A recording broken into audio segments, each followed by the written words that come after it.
Scraping LinkedIn. This is more about list building so that we're able to do outreach at scale. It's super important that we remember that scraping is just a collection of something. So there's manual ways of doing it, literally going in and copying URLs and pasting them inside of a spreadsheet.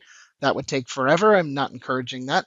There are tools that require a little bit of manual work, which I'm going to demonstrate, which is basically a Chrome extension that allows you to scrape a lot of different profiles so that we can run outreach later. We could also scrape the B2B tools that I've demonstrated. I think I've shown that 3 different times, so you know that, you've seen that. There's fully automated ways of doing this.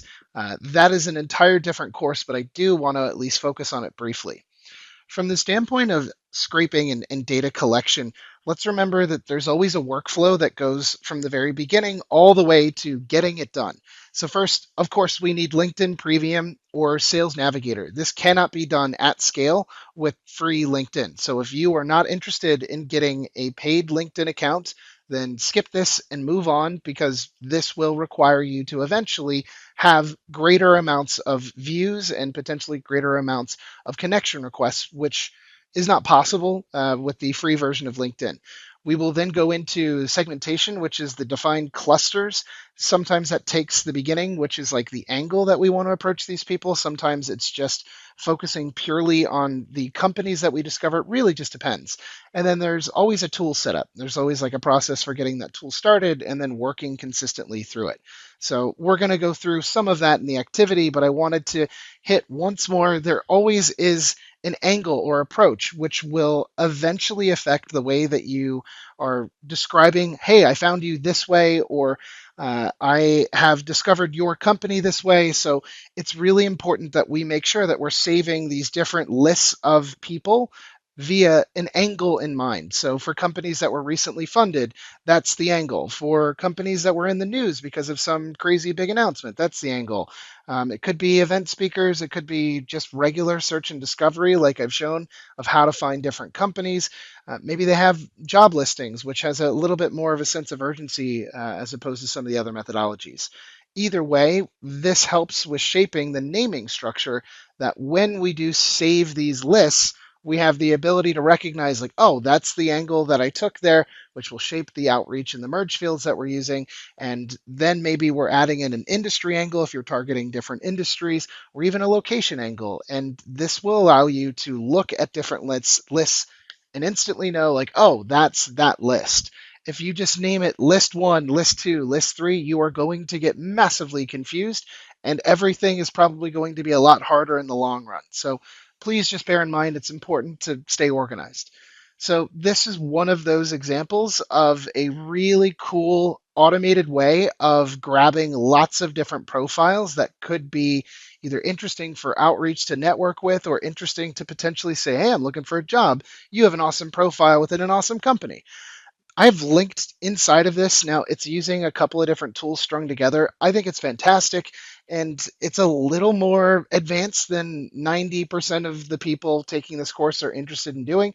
So you can pause here, watch that video. I think it's powerful. It's just, I think there's a degree in which maybe tech competencies aren't there for everybody. If this is you, then yeah, there's a great tutorial on how to basically use N8N and Appify to basically do a lot of scraping.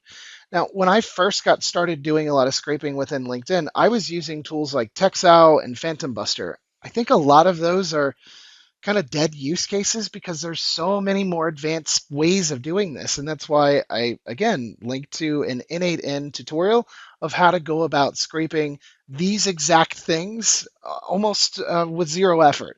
It's crazy how fast the world has kind of come up on using a lot of automation tools for this kind of stuff. So I'm not recommending that you try to figure out how to use Texow and Phantom Buster. If you're really trying to do this in a super scalable way, I've linked in a tutorial for how to use LinkedIn and N8N in order to do this, but that's a different course coming from me. So some of the more rudimentary or simple ways for anybody to be able to understand how to collect profiles come in the form of Chrome extensions. Now, again, I did say that there is a risk in using Chrome extensions. Do not go beyond the LinkedIn limits. A quick refresher of LinkedIn limits: you are given up to 50 per day for second and third connections, a total of 200 weekly, In terms of profile views, you are given up to 200 daily. If you have the upper LinkedIn Premium and Sales Navigator, it's 2,000 and 5,000 respectfully. You can also check out a ton of guides that basically give you the breakdown of what you get per plan. Just bear in mind that, yeah, it's not hard to go over these things if you're using the freemium version. It's a lot harder if you're using the top tier version. I will quickly show you how to use the LinkedIn extension. You basically just have to install it, which requires Chrome. If you're not using Chrome, you got to use Chrome. Come on. You'll find profiles. I'll show a few different avenues that you can take to find profiles, and then we will collect them, which basically means adding them to a list. It's really easy to use these things. And once you see it on top of your browser, you're like, holy smokes, what was I doing before? I have added in a link to the LinkedIn limits here so that you have it. That's the only thing to be careful of. So the activity, and it's a quick one, I promise, is basically testing out one of these LinkedIn collection enrichment tools. Is this the fastest and the absolute best way of doing it? No, of course not. There are a million different ways of doing it. There's a million different tools, maybe not a million, but a lot. So I really quickly want to run through this and give you guys a understanding of how I do it to build a lot of lists so that eventually we can run some really cool outreach. It goes without saying, I have demonstrated how to use a LinkedIn extension called Instant Data Scraper to scrape the results in Apollo. This works really well, and I've included the instructions inside of the aforementioned activity. Eventually, we will be exporting a bunch of stuff into CSV tables. Why CSV? Well, it allows us to match up merge fields so that we can run really awesome, super personalized and tailored outreach. So that's how we end up doing all of these outreach sequences, which I'm going to demonstrate really, really soon.